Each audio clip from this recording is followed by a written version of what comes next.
Hello everyone, welcome to another video. So today we're going to be talking about how I prepare for my landscape photography shoots and the ways I check my forecast and how I scout my locations and things like that. Now I'm going to be going through step by step on how I prepare for shoots. It's different for other people, but I just find this the most effective way and how it gives me the best conditions that I want in a landscape photography shoot. So firstly, when I'm preparing for a shoot, what I'm going to do is actually go to the location, scout it out a bit. Now, scouting a location means to just basically go to a location that you're interested in shooting and find the compositions that might work. Whether it be sunrise or sunset, you'll shoot the compositions differently. So scouting locations basically means to go to the location that you want to shoot and look for different compositions in that location. And this just makes it a lot easier when you get there, so that you can go straight to the compositions that you know that work and shoot those spots. And it just means that you're not running around like a headless chicken trying to find different compositions. So when I'm scouting a location, it's normally for sunrise. I do mostly sunrise shoots. I'll go to the spot, have my camera with me, and use my camera to frame up possible compositions. I'll even have my tripod and things like that. I'll basically treat it like it's a real shoot, but just looking for different compositions. And none of the photos that I normally take on those scouting trips actually make it into my portfolio, because it's not actually what I want in a photo. But there is actually a video about me scouting a location a while back. It was my second video I ever uploaded, and it's actually one of my favorites. It's I took it at Inyata Beach, and I'll leave a link in the description below. It basically just shows how I scout locations, and I take you along on a scouting trip. It's really good watch, and I love that video, so yeah, give it a watch. So sometimes when I scout locations, I actually don't have any solid plans to shoot there anytime soon. Sometimes I actually plan on shooting there 1 week or even 6 weeks or 2 months away, without actually even knowing if I'm going to shoot there at all, ever. But I go there because I'm interested in the location and I want to check it out. And sometimes it actually turns out that I do. Sometimes it turns out that you don't get the right conditions until 2 months later. And that's the thing with landscape photography, you can never really predict what Mother Nature's gonna do. But sometimes, like that Inyata scouting locations video, I do have solid plans for the next few days, or if the conditions is looking really good for later on that week, most of the time that's when I go scouting. But sometimes I scout a location and don't shoot there for another 2 months or even more. Scouting locations, I find, is one of the most important parts of photography, because it just means that when you get to the location, especially if it's a sunrise or sunset, the light that you get at those times don't last long. Tops 20 minutes, maybe even less. And sometimes the sky can explode like that and just be gone like that. And it's really important that you're all set up and ready to take that shot when the sky does light up. And, you know, you get those awesome orange and purples and things like that. And it's just really important to be ready for those shots. So I find scouting locations, finding those compositions before you get to the location is really, really helpful, because it means you can go straight to those compositions that you know that work, and it means you're not running around like a headless chook. So what do I do on my scouting trip? To make sure that I get everything right and that I can sort of see how the conditions will look the best on the day of the shoot, I actually use my camera to frame up the shots. And so I'll get down low and look at it from different angles, basically trying to find that right composition so I can go straight there when I get there on the day. Because normally, as I said, I do sunrise shoots, and sunrise shoots, the light just lasts 10 minutes, not even. So I also use the compass app to check where the sunrise or sunset, whatever I'm intending to shoot, will be. And I'll change my composition so that it works for either time. I also quite often use an app called Photo Pills, and this is just an app that's about $1 on the App Store, and it's really, really good. I'm not sponsored by them or anything, but I do want to talk about them briefly. What Photo Pills is basically, it's basically everything that a photographer wants, but in an app. It's really, really good. It shows you exactly what time sunrise, sunset, twilight, what time the Milky Way's rising, where the moon will be. It also shows you where the sun and moon will be at any given time. It can tell you what it'll look like in the future and things like that. It's really, really good, and it's really helpful, I find. Just it gives you a better idea of how the scene will look on the day, and it really helps with that. I mean, it doesn't really help you predict what the scene will look like, but it gives you an idea of how to shoot the scene and where the sun will rise and things like that, and I find really helpful. It also has a planning feature, and it's a bit like a photography calendar. You can basically put everything into a little plan. So you put a pin on a spot, so let's just say Manly Beach, and at that pin it'll show you where the sun will rise, where the sun will set, la-di-doo-da.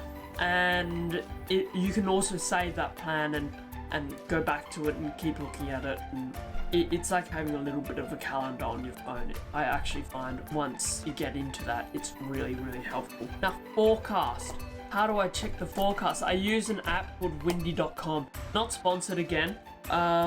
So it shows you everything that's important: wind, cloud, rain, and everything else. It's really, really good. It's really accurate. It tells you the future and tells you the percentage of cloud in the sky and the rain. I find it's really, really helpful. And one of the main features that I love so much about windy.com is it tells you how much medium cloud, high cloud, and low cloud there will be. And those things are so important for photography, because these different clouds change how the scene looks dramatically. It's ridiculous how much it changes it. So for me, the best conditions I could dream of is some high clouds, not too much, because high cloud is the most reflective type of cloud. It's so high up that the sun gets through quite easily, and it reflects a lot of the sunlight, and a lot of the light, especially at sunrise, it just goes all purple and orange and pink. It's beautiful.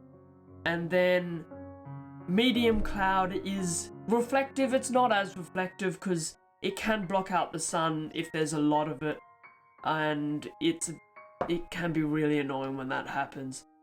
It more reflects this orange light, but it still adds to the scene nonetheless, and it's a great interest to have in your photo. Now, low altitude cloud is the type of cloud that can ruin a shoot. If you're going on a storm shoot with dramatic scenes and dramatic water and things like that, you would want to go for low cloud. But if you're shooting a beautiful, colourful sunrise or sunset, low cloud is the last thing you want. Low cloud blocks out the sunlight. It's the one that makes everything heaps dull and heaps dark, and it can ruin a shoot, especially at the golden hour or twilight or anything like that. And yeah, it's a real shame when that happens. Now, the best conditions for me, I reckon, would be some high cloud, not heaps and heaps and heaps. It's not often that high cloud actually becomes overcast. So a bit of high cloud and some patchy medium clouds. When you get those conditions, you get really a big wide variety of different colors and different light, and it's really, really pretty. And then, not to mention, the patchy medium altitude clouds give you those really nice patterns in your photos, and that adds to the photo just tenfold. Of course, all this is subjective. Anything that I say is just my opinion, and I'm not trying to teach you how to take photos, because everyone has their own style. But this is just my thoughts on this kind of stuff. So of course, when I say perfect conditions, it's not often that you get perfect conditions. Mother Nature isn't like that. Mother Nature honestly hates landscape photographers. That's what I've learned, especially astrophotographers. God, every time there's a special event happening, like an asteroid coming down or a supermoon or something, I swear to God, it's cloudy every single time. But yeah, Mother Nature sort of messes with landscape photographers a bit. It's not often that you get perfect conditions that make it absolutely stunning, and that's actually the hard bit about landscape photography, is you don't often get perfect conditions. So when you're shooting sunrise or sunset, I just want to clarify that high cloud is by far the best type of altitude cloud for your shoot. So when I'm checking conditions, I check the night and day before, because conditions can change. I mean, obviously, especially since I live in Australia, the weather here is just so crazy, it can change like that. And well, if I'm shooting sunset, I'll check almost every 2 hours leading up to the shoot. And if it becomes overcast or something, I just have to change what I'm gonna shoot. But often when it comes to sunrise, I check the night before and the day before. So as well as that, on windy.com they also have live cameras that give you an idea of how the clouds look and things like that. It's really helpful, I find, because I shot a sunset a while ago, I think that video is already out, of Mrs. McCrow's chair, and I saw the clouds and I noticed that it was going to be a beautiful sunset, and it was. And so those live cameras are really good.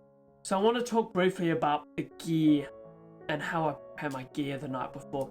So for SD card, I basically make sure it's working okay and things like that. Obviously, if my SD card fails, it's normally on the shoot, because that's just how things work for me.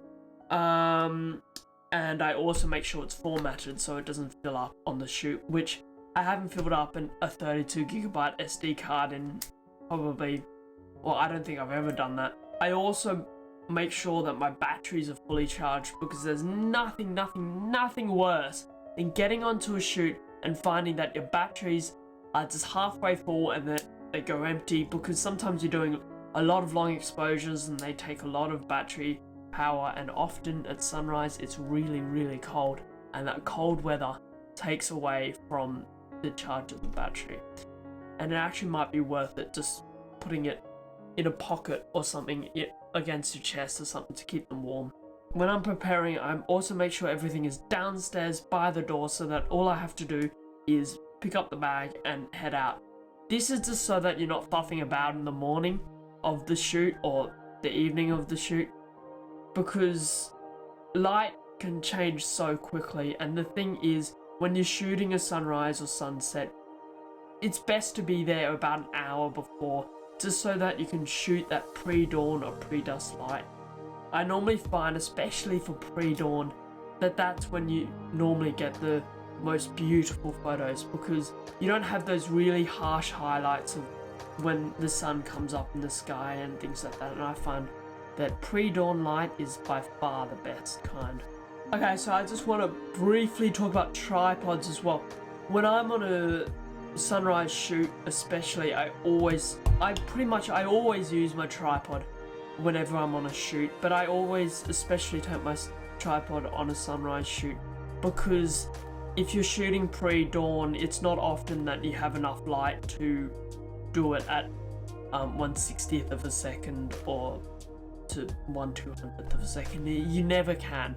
There's just not enough light, so you will probably need to do a long exposure. So I normally take my tripod so that I can do long exposures, but I also use my 10-stop ND during sunrise shoots, and well, I need my tripod for that. So anyway, everyone, I hope that you have found this video helpful and maybe even a little bit entertaining.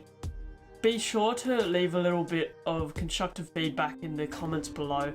I read all my comments and respond to all of them as well. Now, I just want to clarify that everything I said in this video was subjective. It's just my opinion, but I just hope that some of the stuff that I did talk about today with the forecast and the apps that I use and things might actually help a few other people. And of course, that's pretty much the whole reason of me making these videos, is to help you guys work out the best ways to do stuff. But of course, this is just the way that I do it, and I'm not telling anyone how to take their photos. So if you haven't subscribed yet, please do consider subscribing. I'm normally out on the field, but I'm doing a few more of these videos because I recently broke my lens and it's really frustrating me. So I haven't been able to get out to shoot in a while. So But stay tuned for some more videos because I will be going out on location soon enough, I'm sure. But yeah, thank you so much all for watching. I hope you enjoyed this video and I'll see you in the next one.